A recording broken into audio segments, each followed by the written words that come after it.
എല്ലാവർക്കും സൈക്കോ ക്രിക്കറ്റിലേക്ക് സ്വാഗതം. അപ്പോൾ ഇന്നിവിടെ പറയാൻ പോകുന്നതെന്ന് വെച്ചാൽ നമ്മുടെ ക്രിക്കറ്റ് താരം ജയ്സ്വാളിനെ പറ്റിയാണ്. അപ്പോൾ എല്ലാവർക്കും അറിയാം, ഇന്ത്യയുടെ ഇൻ്റർനാഷണൽ പ്ലെയറാണ്, യങ് സെൻസേഷണൽ ഇൻ്റർനാഷണൽ പ്ലെയറാണ്. എല്ലാവരും ഇന്ത്യയുടെ ഒരു ഭാവി എന്ന് കണക്കാക്കുന്ന 3 ഫോർമാറ്റിൽ തിളങ്ങാൻ കഴിവുള്ളൊരു പ്ലെയറാണ്. അപ്പം അദ്ദേഹം ടീം വിടുന്നു എന്ന് കേട്ടാൽ IPLൻ്റെ രാജസ്ഥാൻ റോയൽസ് എന്ന് പറയുന്ന ടീമിൽ നിന്നല്ല അദ്ദേഹം മാറാൻ ഉദ്ദേശിക്കുന്നത് ഡൊമസ്റ്റിക് സർക്കിൾ മുംബൈക്ക് വേണ്ടിയാണ് അദ്ദേഹം കളിച്ചുകൊണ്ടിരിക്കുന്നത്. ആ ടീമിൽ നിന്ന് മാറി അദ്ദേഹത്തിന് വേറൊരു ഡൊമസ്റ്റിക് ടീം ഓഫറുകൾ നൽകിയിരിക്കുന്നു എന്ന വാർത്തയാണ് ഇപ്പോൾ പുറത്തു വന്നിരിക്കുന്നത്.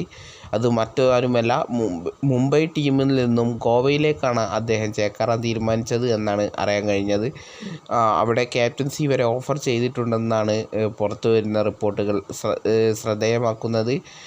മുംബൈ പോലുള്ള വലിയൊരു ടീമിൽ അദ്ദേഹത്തിന് ക്യാപ്റ്റൻ പോലുള്ള ഒരു അവസരം കിട്ടാൻ വളരെ സാധ്യത കുറവാണ്. മാത്രമല്ല, അജിങ്ക്യ രഹാനെ അങ്ങനെ പല വമ്പന്മാരും ഉള്ളതിനാൽ അദ്ദേഹത്തിന് ഒരു സീനിയോറിറ്റി കിട്ടാനും ചാൻസാണ്.